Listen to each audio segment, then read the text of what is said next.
L'activité que nous venons de terminer rentre dans le cadre de la célébration de la Journée mondiale de l'eau. L'eau qui est source de vie, l'eau qui est d'une importance capitale à la survie de l'humanité et aujourd'hui menacée en termes de disponibilité, notamment d'eau potable.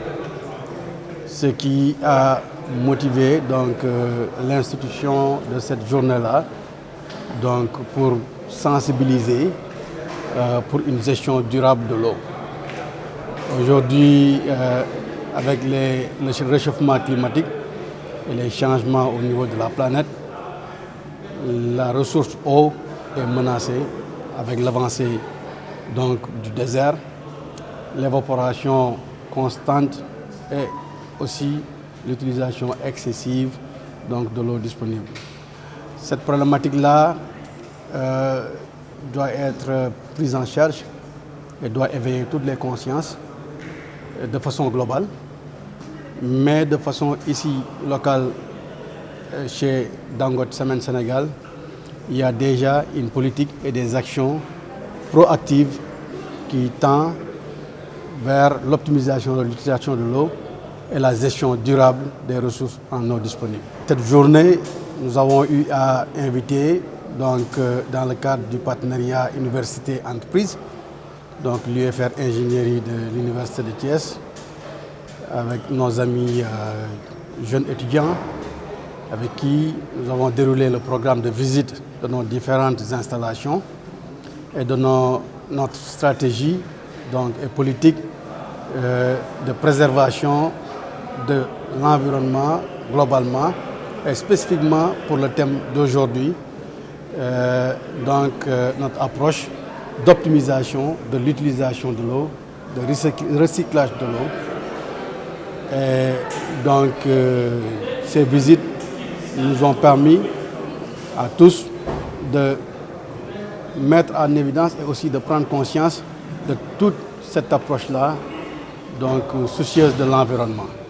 Et ça s'est terminé par une présentation aussi de toute l'activité, en passant en revue les chiffres actuels qui sont alarmants et aussi les méthodes et stratégies en termes de plan d'action pour mitiger ce risque pour la survie de l'humanité.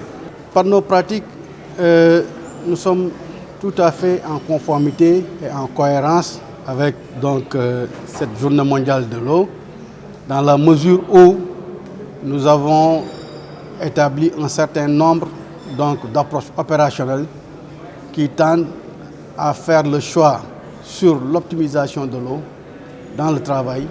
Nous avons donné des exemples précis au niveau du refroidissement du four.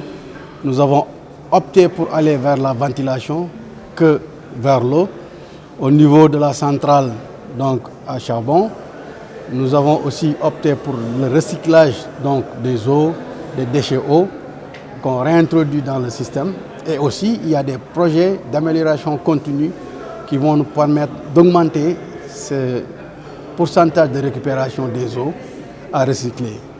Aussi, il faut souligner que même au niveau de l'utilisation des forages, nous avons aujourd'hui 4 forages disponibles à l'intérieur de l'usine, dont l'utilisation se fait par alternance. Donc pour les 4 forages, 2 tournent en continu et les 2 autres sont laissés au repos pour effectivement éviter d'accentuer le rabattement de l'aquifère.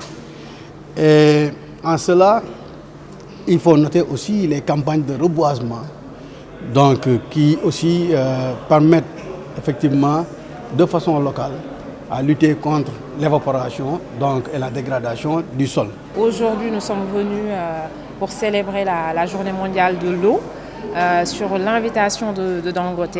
Et aujourd'hui, nous sommes venus avec des étudiants de l'UFR Sciences de l'Ingénieur de l'Université Iba Der Thiam de Thiès, et également d'étudiants qui sont en formation assainissement et environnement au niveau de l'UFR Sciences et Technologies. Nous sommes venus aujourd'hui pour appuyer un peu et voir ce qui se fait au niveau de Dangote en termes d'utilisation d'eau, parce que nous formons des étudiants sur des métiers aussi de l'entreprise et aussi d'autres métiers qui sont connectés à la ressource en eau. On a des étudiants qui sont en licence QHSE, qualité, sécurité et environnement. Donc ils ont cette partie environnement. Et aujourd'hui, à travers la journée mondiale de l'eau, nous avons pu voir avec les différents collaborateurs, nous avons fait des visites au niveau des installations de Dangote pour voir un peu comment l'eau est utilisée et comment ils arrivent à réinjecter l'eau dans le circuit, ce qui fait qu'on est dans un système aujourd'hui qui est mature, qui permet d'utiliser l'eau de manière efficiente, de manière efficace et aussi de diminuer les prélèvements au niveau de la nappe. Et ça a été très intéressant. Et pour nos étudiants, ça a été très instructif. Et ils ont réussi à remettre ensemble toute la partie théorique qu'ils reçoivent en cours via les enseignants et aussi la partie pratique qu'ils ont pu voir aujourd'hui au niveau de l'entreprise.